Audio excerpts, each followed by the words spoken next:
Pohon beringin tegaknya tinggi, kalau rendah menyapu bumi, menghibur aku, menolong aku. Bertiuplah, oh angin bayu, laju, laju, buaiku laju. Assalamualaikum. Apa khabar semuanya? Anak-anak Mak Jah, cucu-cucu Mak Jah yang Mak Jah sayang dekat luar sana, walaupun di mana saja berada. Apa khabar semuanya sayang-sayang Mak Jah? Mak Jah sentiasa mendoakan anak-anak Mak Jah, cucu-cucu Mak Jah di luar sana sehat walafiat, diperbanyakkan rezeki, dipermudahkan segala urusan dunia dan akhirat, dan yang paling penting semoga semuanya mendapat redha Allah. Sama-samalah kita berdoa semoga kita sentiasa mendapat redha Allah, kerana yang penting sekali dalam hidup kita ni anak-anak, redha dan juga rahmat Allah, itu yang penting. Dalam dunia ni kalau nak kira nilai duit kan, redha Allah tu tak terhingga nilainya. Tak ada nilai nak dinilaikan dengan duit kan. Dalam sibuk-sibuk kita mencari rezeki, di mana sajalah, apa saja pekerjaan kita kan, kita sentiasa kena berdoa semoga kita mendapat redha Allah kan. Kerana amalan kita ni tak sebanyak mana. Yang paling kita dambakan adalah rahmat, redha Allah. Itu yang paling penting ya anak-anak. Minggu ini Mak Jah nak berkongsi cerita. Cerita ni dia simple aja. Cerita biasa-biasa aja yang Mak Jah jumpa. Jadi cerita dia pasal penunggu. Penunggu yang orang kata suka menunggu dekat pokok-pokok ni. Dah nama pun penunggu, mestilah dia suka menunggu kan. Jadi penunggu pokok besar. Marilah kita layan. Kisah ni disampaikan oleh seorang wanita, nama dia Azura, tapi kita tahulah nama ni bukanlah nama sebenar kan. Azura ni dia ni baru pindah lah. Jadi dia dah berumah tangga. Dia baru pindah, dia kata di sebuah tempat di utara tanah air, di Pulau Pinang. Tapi Mak Jah tak maulah cakap dekat mana area Pulau Pinang tu. Jadi dia menyewa sebuah pansapuri. Pansapuri ni dia duduk tingkat 5, dia kata kan, di Pulau Pinang. Mak Jah tahu Pulau Pinang ni memang banyak lah pansapuri, apartmen, kondo, memang banyak kan, sebab dia dalam pulau kan. Jadi dia kata dia dapat sewa kat situ, jadi dia happy lah. Maklumlah mungkin dia tak cerita pula dia baru pindah ke tak, tapi yelah dapat, orang kata pangsapuri tu harga yang agak berbaloi, orang kata lebih kurang. Jadi dapat pula orang kata tuan rumah yang memang baik lah. Jadi tuan rumah ni dia kata dia dah modified cantik lah apartmen tu, pangsapuri tu. Dia kata memang dah cantik, dia buat cantik. Dia menghadap bukit. Itu yang best tu anak-anak. Kan kita ni kan rumahku syurgaku orang kata kan. Kita ni kalau duduk apartmen, orang kata kalau dekat dengan menghadap bukit memang best. Sebab apa, kita nampaklah dia hijau aje. Jadi dia kata Azura ni memang happy betul lah dia dapat tinggal kat situ. Dia kata sebab dia kata dia ada balkoni. Bila masuk aje dia kata memang nampak balkoni dia. Balkoni tu pula mungkin menghadap ke bukit. Bukit tu pula hijau. Jadi kalau orang kata petang-petang tu kan sambil minum kopi, duduk dekat balkoni, memang seronok lah anak-anak. Begitu jugalah terujanya si Azura ni dapat pindah dekat Pangsapuri tu. Tapi ada tapi dia kan anak-anak. Tapi masalah dia ada masalah. Bukan masalah besar pun, masalah parking. Ni Mak Jah faham sangat. Sebab Mak Jah dulu pernah duduk Kuala Lumpur, duduk apartmen. Inilah masalah dia, masalah parking. Masalah parking dia tak berapa nak cukup. Jadinya parking dia kira macam mana? Siapa cepat dia dapat. Jadi maknanya siapa yang kerja awal habis kerja, cepat dia dapatlah parking dekat dengan rumah kan, dalam kawasan Pangsapuri tu. Tetapi siapa yang balik pukul 12, pukul 1 malam, kenalah park dekat luar-luar, tepi-tepi jalan raya. Itu je masalah dia. Dia cerita. Nak dijadikan cerita anak-anak, pada suatu hari ni si Azura ni dia mungkin kerja lah kot. Sebab dia kata dia balik lewat. Dia balik pukul 8. Bagi Mak Jah kalau pukul 8 tak adalah lewat sangat kan. Tapi dia kata bila dia balik je, pergi dekat kawasan rumah dia, parking dah tak ada anak-anak kan. Parking dah tak ada. Jadi dia pusing round. Biasalah Mak Jah faham sangat pasal dah melalui saat-saat macam ni kan. Lepas tu bila cari-cari, dia kata dia nak park kereta dia drive seorang-seorang. Nak park kereta dia tak ada parking. Lepas tu dia round lagi sekali, pusing-pusing cari parking, tak ada juga. Penyudahnya dia dapat dekat satu lorong. Okey, dia ada lorong lah. Satu lorong, dia kata dekat tepi jalan raya. Dia ada lorong sikit tu, tepi jalan raya tu, dia park dekat situ. Tak jauh pun daripada rumah dia ni. Tetapi ini yang penting ni anak-anak dengar elok. Pasal apa? Dia kata dia dapat lorong tu, parking kat situ tepi jalan raya. Bila dia nak balik ke Pangsapuri dia tu, dia terpaksa melalui satu padang. Satu kawasan lapang lah. Lalu dekat kawasan padang, mungkin padang tu tak tahulah, mungkin ada orang berbola ke tak, dia kawasan padang. Tetapi banyak tetapi ni kan.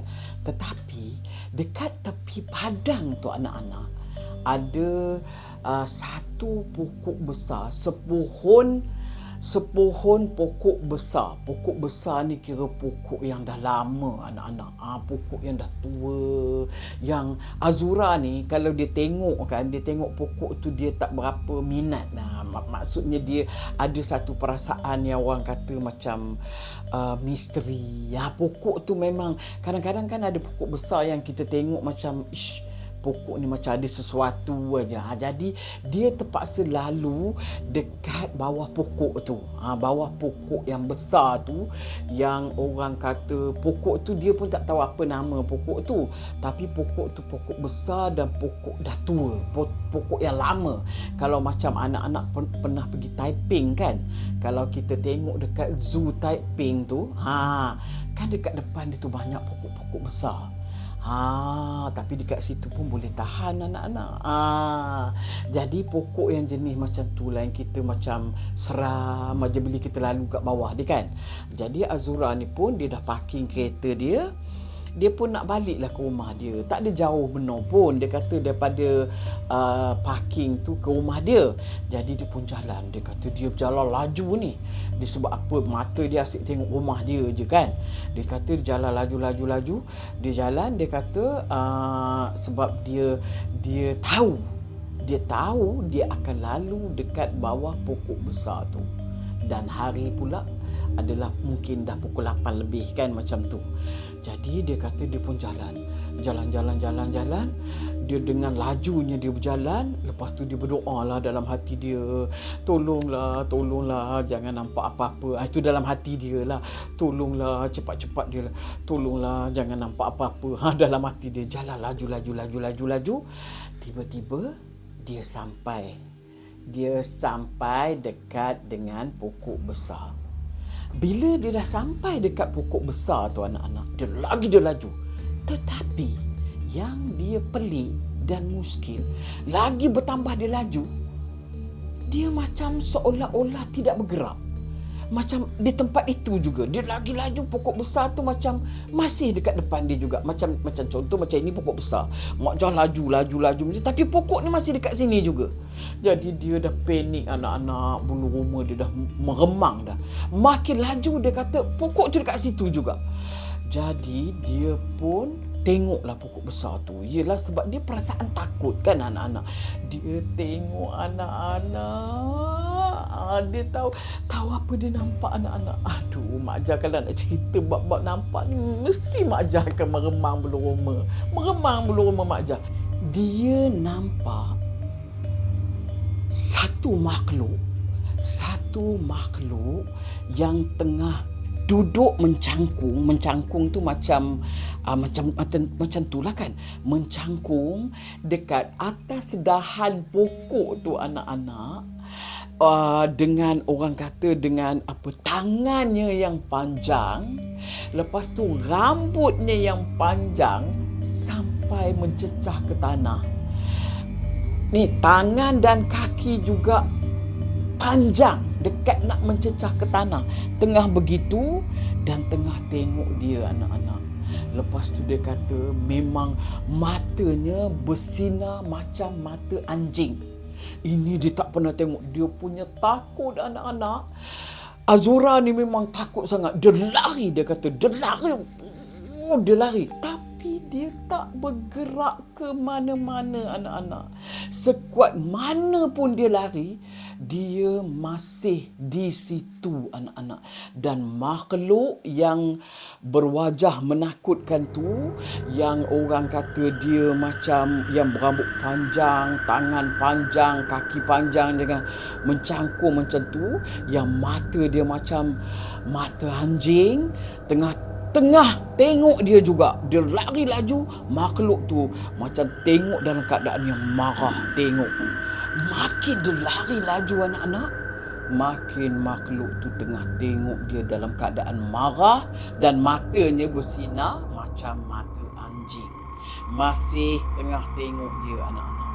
Azura ni jantung dia berdebar-debar, meremang, badan dia dah rasa macam orang kata macam berat, kepala dia macam berat, dia dah rasa macam nak pitam. Dia menjerit sekuat hati, meraung dia anak-anak. Dia menjerit, tolong, dia menjerit sekuat hati tau. Dia menjerit sekuat hati sebab dia dah tak boleh nak buat apa, sebab dia lari laju pun dia masih di situ juga. Dia dah panik sangat, dia dah terlampau takut. Tiba-tiba anak-anak, dia terdengar satu suara yang menyebut Allahu Akbar. Suara yang menyebut macam tu kan anak-anak. Dia tersentak, Azura tersentak. Bila dia tersentak, dia tengok kiri kanan, makhluk gaib anak-anak, terus hilang. Dia cam tahu suara tu. Ini macam suara suami dia. Dia pun tak tahu suami dia datang daripada mana, tapi yang dia tahu suami dia tengah menjerit sebut Allahu Akbar, kuat macam tu. Azura ni pun nafas dia yang kencang, dia macam tu kan. Macam tu, tercungap-cungap macam tu. Dia terkejut, baru dia macam terpinga-pinga macam tu. Suami dia kata, dah. Yang jom kita balik. Suami dia cakap macam tu. Jom kita balik. Jadi suami dia kata, yang awak pergi dulu, saya ikut belakang awak. Dia pun pergi cepat. Padahal dekat aja tempat pengawal tu anak-anak. Yang kan kalau kita masuk apartmen, dia ada guard kan. Tempat guard tu dekat aja, tak jauh daripada situ. So dia pun masuk ke dalam rumah lah. Dia pun masuk ke dalam rumah, dia pun tak mau cakap apa lagi. Jadi malam tu dia pun orang kata basuh muka apa semua, mandi, dia pun tidur. Rupanya anak-anak, bukan setakat itu aja anak-anak. Pada malam tu Azura ni diganggu juga oleh makhluk yang bermata anjing. Makhluk ni macam orang kata macam hantu raya. Ada lebih kurang macam tu. Tapi cuma dia ada beza sikit. Mata dia macam mata anjing, tangan dia panjang, kaki dia panjang, dia berbulu, rambut panjang macam tu. Jadi makhluk ni ganggu dia masa dia tidur anak-anak. Makhluk ni datang nak nak cakar-cakar dia dengan kukunya panjang. Lepas tu dia nak cekik dia anak-anak. Jadi Azura ni menjerit, tolong macam tu. Dia trauma lah. Dia tolong. Dia mimpi tau anak-anak. Dia mimpi. Tolong dia macam tu kan. Benda tu cekik dia. Dengan mata dia yang marah bersinar tu, tolong. Dia terbangun, astagfirullahalazim. Dia mimpi. Tapi anak-anak, sebaik dia bangun dari tidur, leher dia terkehil macam ni. Dia tak boleh buat apa-apa. Leher dia macam, apa kata orang? Bila kita salah tidur kan? Mak Jah panggil salah tidur. Tak salah bantal ke apa, leher dia dah macam ni. Dia tak boleh bergerak dah. Dia macam keras ni. Dia pun pergilah jumpa doktor kan. Dia badan dia besok tu dia rasa nak demam seram situ. Kalau orang Perak kata dia macam dedah. Dia nak demam anak-anak. Dia tak larat dah kata dah. Dia pergi jumpa doktor kan. Doktor bagilah dia ubat apa semua. Doktor kata dia muscle pain. Biasalah anak-anak. Doktor kalau macam tu dia kata muscle pain. Tapi suami Azura ni dia orang yang ada ilmu. Dia ni bukan calon-calon orang. Dia ni tahu juga pengubatan tradisional. Macam ruqyah, nak buang benda dalam badan. Dia tahu. Suami Azura ni orang yang pandai jugalah mengubat apa orang kata baca-baca air ni. Sebab dia belajar dengan bapak dia. Jadinya suami dia kata ini bukan sakit yang macam kata orang saintifik punya sakit lah. Ini Azura ni sakit, ada benda dekat bau dia, macam bertenggik kat bau dia. Suami dia cakap macam tu. Jadi suami dia buatkanlah orang ruqyah si Azura ni, buat ruqyahkan dia, buat api air, baca buat air ni, bagi dia minum, bagi dia mandi. Penyudahnya dia hilang tau anak-anak. Tengkuk dia, leher dia pun boleh pusing, badan dia pun buang dah tak ada.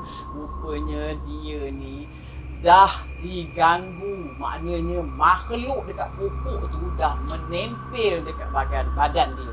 Bayangkan anak-anak, dia dah diganggu. Itulah kisah si Azura ni. Dia diganggu oleh makhluk yang dekat atas pokok tu. Jadi lepas tu dia pun eloklah, selamat dia. Nasib baiklah dia ada suami yang pandai, orang kata ruqyah, baca-baca ayat Quran ni semua. Tapi Mak Jah juga ada dengar cerita tau anak-anak. Rupanya seorang isteri, sebab Mak Jah pernah kena macam tu. Pernah kena benda yang menempel. Maklumlah kan anak-anak, syuting merata-rata. Jadi Mak Jah hati berdebar-debar. Bila kena tu kenapa? Malam tak boleh tidur. Panas anak-anak. Satu malam tak tidur. Lepas tu badannya rasa macam apa kata orang, macam ditarik-tarik, disentap-sentap. Mak Jah kena tau. Balik daripada mana macam tu, Mak Jah dah tak larat nak buat apa. Memang sakit. Memang rasa macam sakit. Lepas tu suami Mak Jah, dia buatkan baca air lah. Bukan apa, baca-baca ayat Quran aja, ayat kursi lah apa semua. dia dia bagi Mak Jah minum. Alhamdulillah anak-anak. Rasa meletup benda tu keluar. Rupanya Mak Jah borak dengan satu ustaz. Ustaz kata kalau isteri seorang isteri ni kena penyakit yang misteri lah. Kononnya badan dia ada gangguan apa, suruh suami dia ubatkan. Ini yang paling mujarab. Ustaz cakap, tak payah orang lain. Dia kata suruh suami tu buatkan air, mandikan, suruh kita mandilah air tu. Lepas tu kita minum. Alhamdulillah, dia kata. Tapi Mak Jah memang Alhamdulillah. Lepas tu Mak Jah rasa, kenapa badan rasa ringan? Dia lepas tu dia akan rasa ringan tau. Sebab kalau tidak kita rasa berat, kita rasa dicengkam, kita rasa macam orang kata direnyeh-renyeh badan kita. Itulah rasanya bila badan kita ada sesuatu. Itulah kisahnya anak-anak pada minggu ini. Terima kasih kerana sokong Mak Jah. Mak Jah minta maaf tau kalau ada salah silap semua. Tapi ingat anak-anak, ingat. Kerana kita hidup ni bukan kita saja. Berlapis-lapis dunia ni anak-anak. Ada yang kita tak nampak di sisi kita. Mak Jah tengah bercakap ni, Mak Jah tahu dia tengok Mak Jah. Mak Jah selalu dapat rasakan. Sebab itu Mak Jah selalu nasihat anak-anak. Hidup kita dalam dunia ni jangan leka. Kerana ada yang memerhatikan kita setiap masa.